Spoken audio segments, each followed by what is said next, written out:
Assalamualaikum warahmatullahi wabarakatuh. Untuk pertemuan kali ini kita akan membahas mengenai unsupervised learning yang berfokus terhadap algoritma Cummins. Pertama di sini kita akan kilas balik, yaitu unsupervised learning. Unsupervised ini merupakan metode pembelajaran mesin di mana model ini tidak diberikan label data. Dengan data lain, si model ini harus menemukan pola ataupun hubungan tersembunyi dalam data tanpa diberikan jawaban yang benar sebelumnya. Untuk kategori ada dua, yaitu ada clustering, yang dimana ini digunakan untuk mengelompokkan data berdasarkan pola yang sama. Untuk contohnya itu ada segmentasi pelanggan dan juga pengelompokan gambar. Dan masih banyak contoh penerapan lainnya. Algoritma yang digunakan untuk kategori ini ada K-means clustering, ada hierarchy clustering, dan juga ada DB-scan. Lalu untuk kategori yang kedua itu ada association, yang dimana ini digunakan untuk menemukan hubungan atau pola antar variabel dalam data. Contoh penerapannya itu adalah market basket analysis, yaitu kayak yang di contoh a priori kemarin. Terus ada rekomendasi produk. Algoritma yang digunakan untuk association ini yaitu ada a priori, ada equate, dan juga ada FP growth. Untuk kelebihan dan kekurangan dari unsupervised itu, untuk kelebihannya yang pertama itu kita nggak perlu memberikan label pada datanya. Lalu untuk menemukan pola tersembunyi. Terus juga adaptif terhadap perubahan data, cocok untuk data yang kompleks, dan juga bisa mengurangi dimensi data. Untuk kekurangan dari unsupervised learning yaitu sulit untuk diinterpretasikan, kurang akurat karena tidak memiliki jawaban yang eksak atau jawaban yang pasti. Terus menentukan cluster di awal ini merupakan tantangan. Terus rentan terhadap overfitting dan juga kompleksitas yang tinggi. Untuk pendekatan algoritmanya dalam unsupervised learning, terkhususnya terhadap clustering, terdapat beberapa pendekatan algoritma yang digunakan untuk mengelompokkan data berdasarkan kemiripan pola. Pendekatan ini terbagi menjadi dua kategori, yaitu partitioning algorithm dan juga hierarchical algorithm. Untuk partitioning algorithm, ini bekerja dengan membagi dataset ke dalam sejumlah kelompok atau cluster yang telah kita tentukan sebelumnya. Algoritma ini mencoba mengelompokkan data sedemikian rupa sehingga setiap data dalam satu cluster memiliki kemiripan yang tinggi, sementara titik data di cluster yang lain itu memiliki perbedaan yang signifikan. Contoh algoritmanya ada K-means clustering, ada Gaussian mixture model, dan juga ada spectral clustering. Lalu untuk hierarchy algorithm, ini bekerja dengan membangun struktur hierarki dari data, di mana setiap objek awalnya dianggap sebagai cluster sendiri. Kemudian kita gabungkan secara bertahap hingga terbentuk struktur yang lebih besar. Metode ini tidak memerlukan jumlah cluster yang ditentukan di awal, tidak seperti si partitioning algorithm tadi. Hierarki ini terbagi menjadi dua, yaitu ada aglomeratif dan juga ada divisif. Lalu kita akan membahas mengenai algoritma Cummins, yaitu inti pembahasan pada minggu ini. Cummins ini adalah salah satu metode dalam machine learning yang digunakan untuk mengelompokkan data ke beberapa kelompok berdasarkan kemiripan datanya. Tujuan utama dari Cummins ini adalah untuk membagi data menjadi sejumlah cluster yang disebut sebagai sejumlah kelompok yang disebut sebagai cluster, sehingga data dalam satu kelompok atau satu cluster itu memiliki karakteristik yang mirip satu sama lain. Bisa kita lihat di sini. Misalnya kita punya distribusi data sebagai berikut. Setelah kita menggunakan Cummins, dia akan menghitung data-data jarak terdekat sehingga mendapatkan pengkelompokan atau pengklasteran sebagai berikut. Untuk cara kerjanya, secara garis besar dapat dijelaskan melalui 4 tahapan. Yang pertama yaitu kita akan menentukan jumlah cluster yang ingin kita buat. Misalnya kita buat 3 cluster. Selanjutnya kita akan memilih titik data secara acak dan meletakkan tiap titik klasternya sebagai centroid atau sebagai pusat klaster awalnya. Sebagai contoh di foto ini, X ini merupakan centroid awalnya. Selanjutnya kita akan kelompokkan semua titik-titik bulat-bulat ini sesuai dengan jarak centroid yang terdekatnya. Untuk menentukan jaraknya, kita akan menggunakan Euclidean distance. Setelah menghitung jaraknya, kita akan mendapatkan klasifikasi sebagai berikut. Lalu, kita akan mengulangi langkah ketiga hingga si centroidnya ini ideal. Ideal ini maksudnya adalah saat di mana titik-titik pada data itu, titik-titik data pada cluster ini tidak lagi bervariasi. Jadi nggak ada berubah-berubah lagi. Datanya ya udah clusternya bentuknya gitu-gitu aja terus. Bisa kita lihat di sini hasil kita sebagai berikut. Metode ini dapat bekerja dengan baik dalam kelompokan data besar dan memiliki implementasi yang relatif sederhana. K-means ini memiliki hasil yang interpretable, yaitu dapat dipahami dan juga dijelaskan dan dapat memberikan insight dalam mengidentifikasi pola dalam data. Namun, hasil clustering ini sangat dipengaruhi oleh pemilihan centroid awalnya, dan metode ini cocok untuk data dengan bentuk cluster yang cukup sederhana dan terpisah dengan baik. Lalu untuk K-means ini dia sangat sensitif terhadap outlier yang dapat mempengaruhi hasil clustering secara signifikan. Sebagai contoh, misalkan kita punya data di bawah ini, yaitu ada ID buah, diameter, dan juga berat. Kita akan mengkelompokkan menjadi dua cluster menggunakan K-means. Di sini misalnya kita punya centroid 1 dan centroid 2.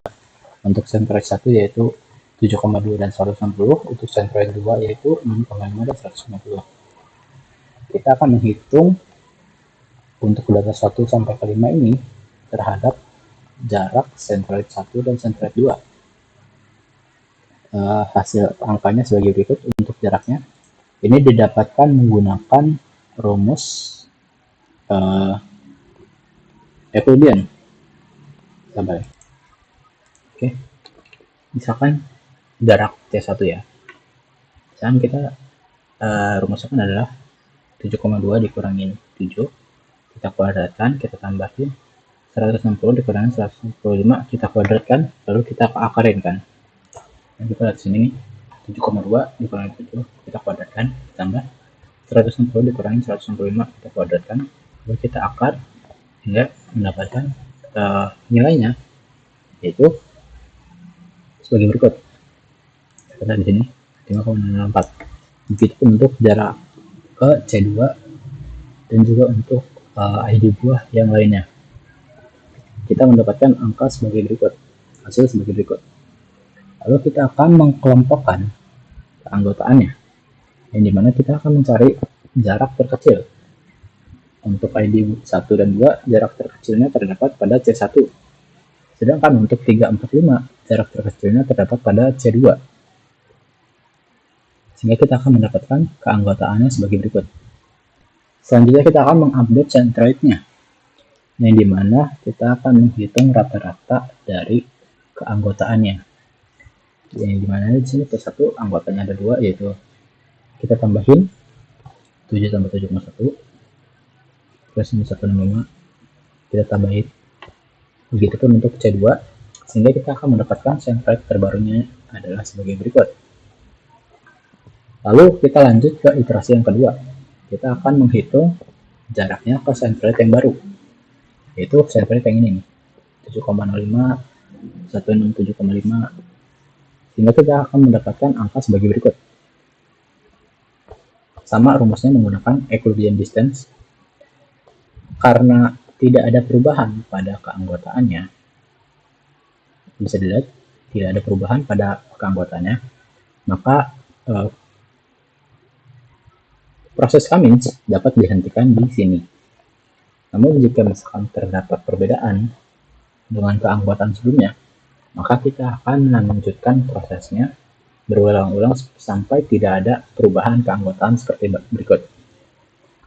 Selanjutnya ada kelebihan dan kekurangan dari algoritma K-means. Yang pertama, Kamis ini sederhana, terus dia mampu mengolah kumpulan data yang besar, lalu dia konvergensi, terus dapat beradaptasi dengan data baru, dan juga generalisasi. Untuk kekurangannya itu adalah memilih secara manual untuk jumlah klasternya, lalu bergantung pada nilai centroid awal, terus juga pengkelompokan data dengan berbagai ukuran dan kepadatan, ya menjadi suatu kekurangan. Terus pengkelompokan outlier ini sangat mempengaruhi hasil akhir dari si Kamis ini. Outlier dapat mendistorsi hasil pengelompokan dengan menarik centroid menjauh dari pusat klaster yang seharusnya. Lalu ada penghitungan data dengan banyak dimensi. Karena dengan banyaknya dimensi, semakin sulit juga penghitungan jarak antar titik datanya. Lalu kita akan implementasi KMS ini menggunakan Python. Ini kita akan langsung buka Google Colab. Kita buka yang ini. Terus kita new notebook.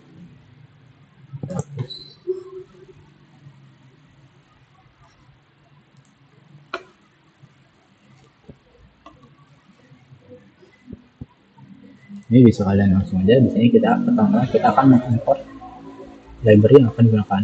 Di sini kita akan menggunakan Pandas dan juga NumPy. Terus juga kita akan menggunakan library K-means dari sklearn.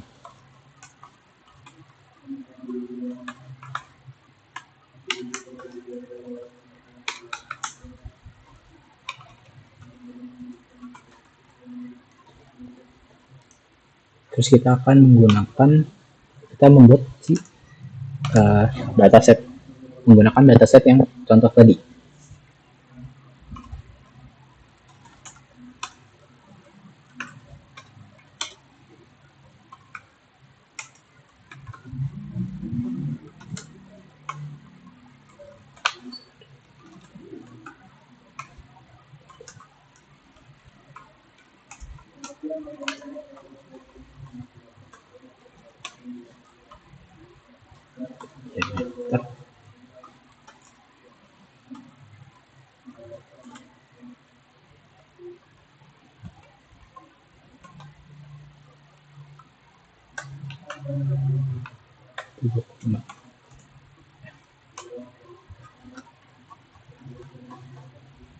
Jadi kemana?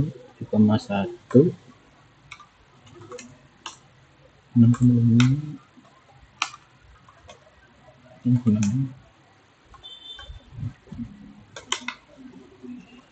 selanjutnya ada berat.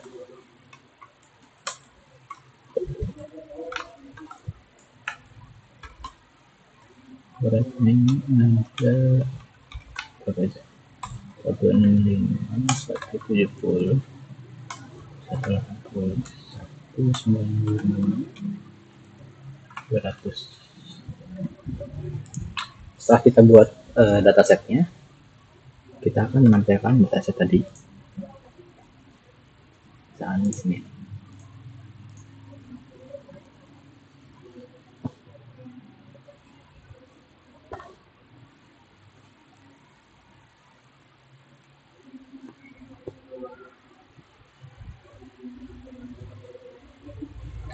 Nah, di sini kita mendapatkan dataset sebagai berikut.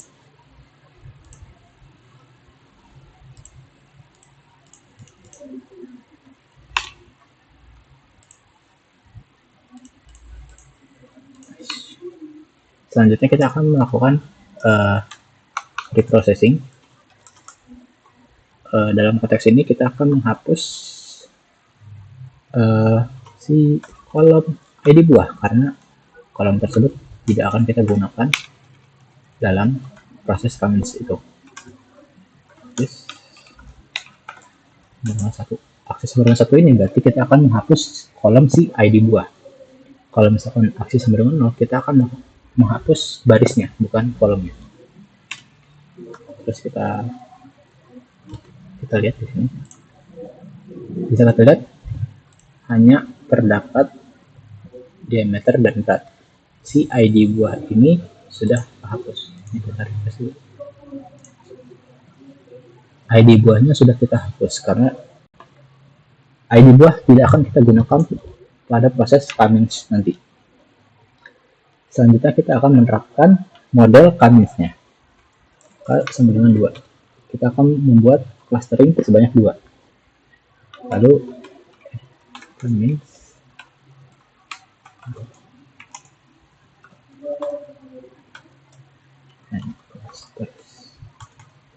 sembilan K, atau kalian bisa langsung nulis jumlah pasarnya di sini, bisa juga tanpa perlu disimpan di variabel. Terus n initnya kita atur menjadi 1. N init ini merupakan seberapa banyak si Cummins ini akan mencoba centroid awal yang berbeda-beda. Kalau misalnya 1 berarti dia hanya menggunakan 1 centroid awal. Ini bisa juga kita 100 atau 10 atau auto.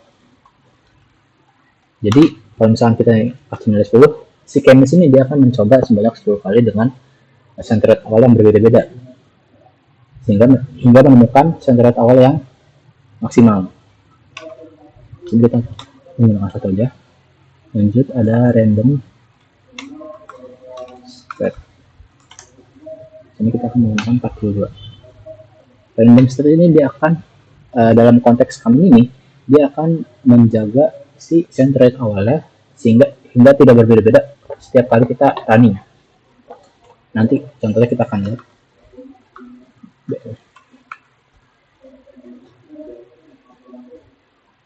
Terus ini kita df, kita masukkan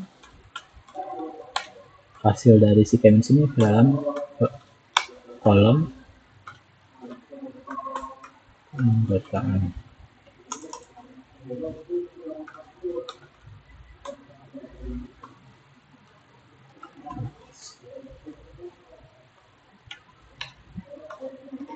Kita jalankan.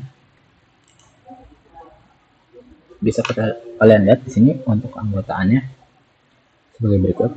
Misalkan random state kita hapus nih. Ini kita jalankan. Dia fungsi keanggotaannya sebagai berikut. Terus kita jalankan lagi. Fungsi keanggotaannya itu kita jalankan beda-beda kan. Nah, fungsi si random set itu dia agar menjaga hasilnya itu tetap konsisten. Untuk nilainya yang paling umum adalah 42. Nilai dari si random set itu. Bisa kalian lihat sendiri dan kita ulang nih. Hasilnya tetap sama ya. Jadi fungsi dari si random set adalah untuk menjaga konsistensi dari si outputnya. Terus di sini ada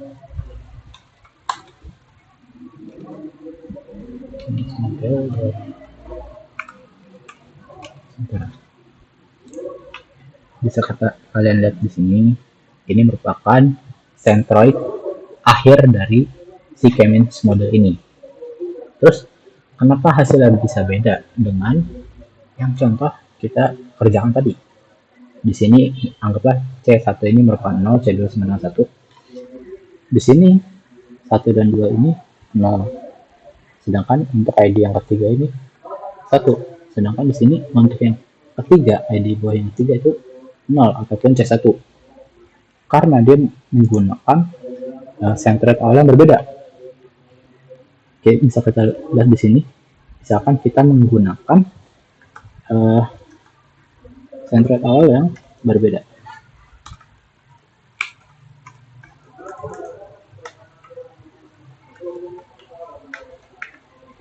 Tadi 7,2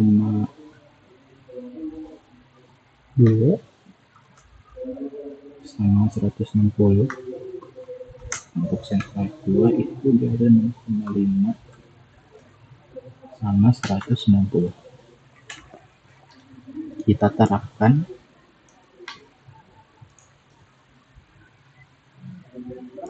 kita tambah ini sama dengan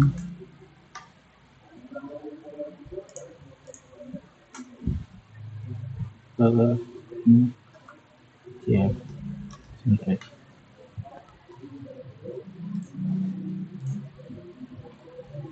kita copy aja juga.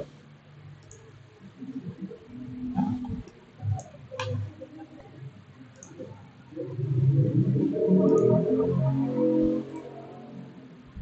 bisa kalian lihat di sini hasilnya dengan centroid yang berbeda, maka hasil fungsi keanggotaan juga berbeda.